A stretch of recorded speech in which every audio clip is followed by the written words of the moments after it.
How are we going to classify these numbers? Find out in this video.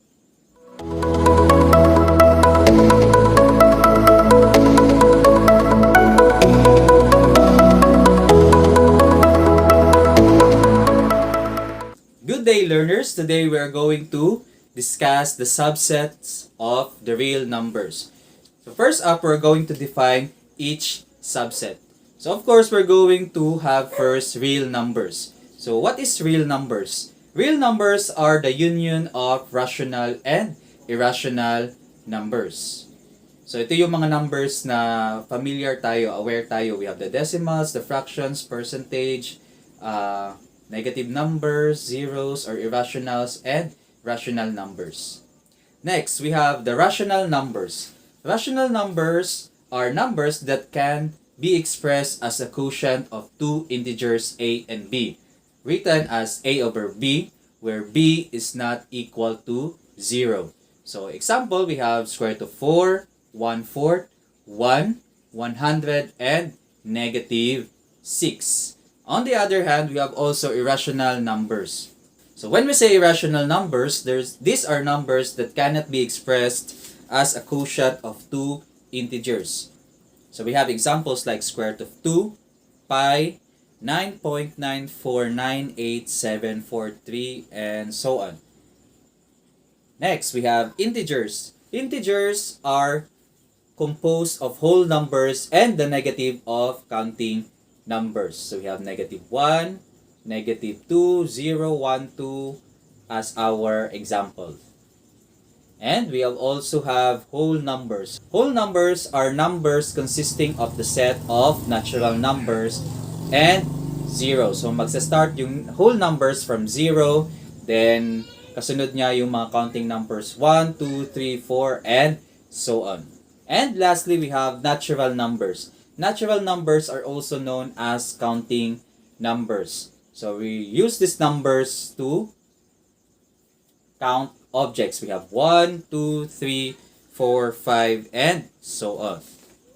To illustrate the subsets of real numbers, I have here a Venn diagram. So kung makikita natin yung universal set, we are going to have it as our real numbers. So ito yung pinaka-main na set natin. So under ng real numbers, we have two sets, rational and irrational numbers. So kung mapapansin niyo, magkahiwala yung circle ng rational at irrational numbers. Kasi nga, pag sinabing rational, this can be expressed as a quotient of two integers. On the other hand, irrational numbers cannot be expressed as a quotient of two integers. So these sets are disjoint sets. So wala silang common na elements. But under rational numbers, we have the following. We have integers. Ito yung mga numbers na composed ng whole numbers at yung negative ng counting numbers. And under integers, we have whole numbers. Again, pag sinabing whole numbers, it will start from 0.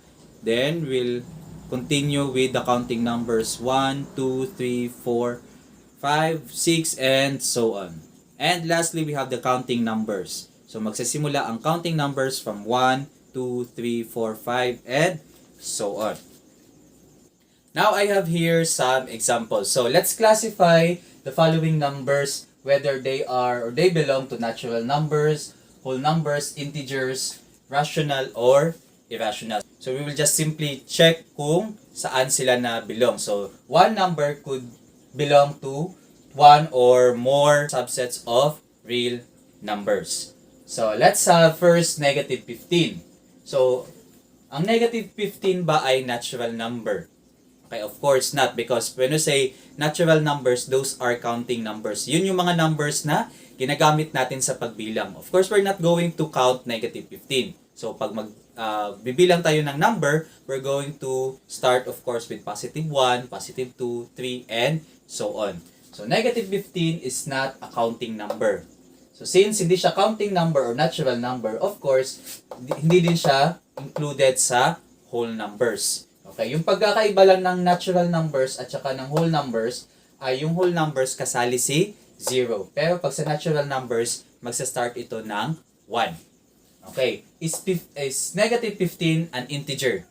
Okay, of course. So we're going to check here negative 15 as integer. And natural numbers, whole numbers, and integers, again, these are subsets of rational numbers. So automatic pag belong sila sa tatlong ito, belong agad sila sa rational numbers. Okay, how about 2/3? 2/3, of course, is not a natural number, not also a whole number, not an integer, but a rational number. Okay. So bakit siya rational number? So pag sinabi nating rational numbers, those are numbers that can be expressed as a fraction of integers. So this is a fraction of integers. We have 2/3.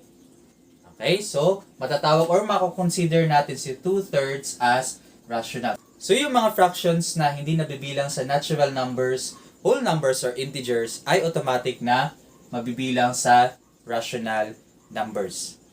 Okay?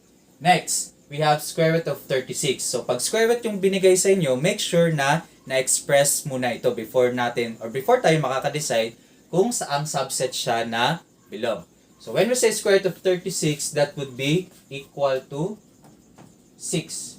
So let's consider only the principal root here.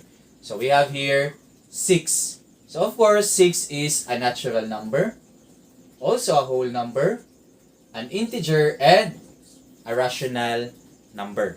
Okay. How about pag decimal yung given? 1.62. So, hindi siya natural, hindi siya whole number, and of course, hindi din siya integer. But it is a rational number. So, pag yung decimal ma-transform natin into a fraction, then it would be a rational number. Okay? Pag hindi naman siya ma-transform into fraction, then hindi siya rational number. So, yung tatandaan lang natin, pag decimals yung given, mako-consider lang natin siya na rational pag yung decimal points niya or decimal places niya, pag yung decimal values niya ay terminating or repeating. Okay? So, pag sinabi natin terminating, may last digit. In this case, the last digit is 2. Okay? Pag sinabi naman natin repeating, yung decimal na places ay may pattern, may mga digits na nag-repeat. Okay. Pag non-terminating and at the same time not repeating, then those decimals are considered as irrational numbers. Okay? Last, we have square root of 3. And square root of 3 is an example of an irrational number. So if you're going to look for the square root of 3, that will give us a decimal which is non-terminating and at the same time non-repeating. So gaya ng sinabi ko, pag yung decimal ay non-terminating and at the same time non-repeating, then it would be considered as an irrational number. And that's a wrap. Please do not forget to like, share, and subscribe to my channel, Sir Ninyo. And you can also post your math problems in the comment section, and we will do our very best to provide solution to your questions. Because remember, every problem has a solution, at kung math ang problema ninyo, ako ang kaagapay ninyo, ako ang Sir Ninyo.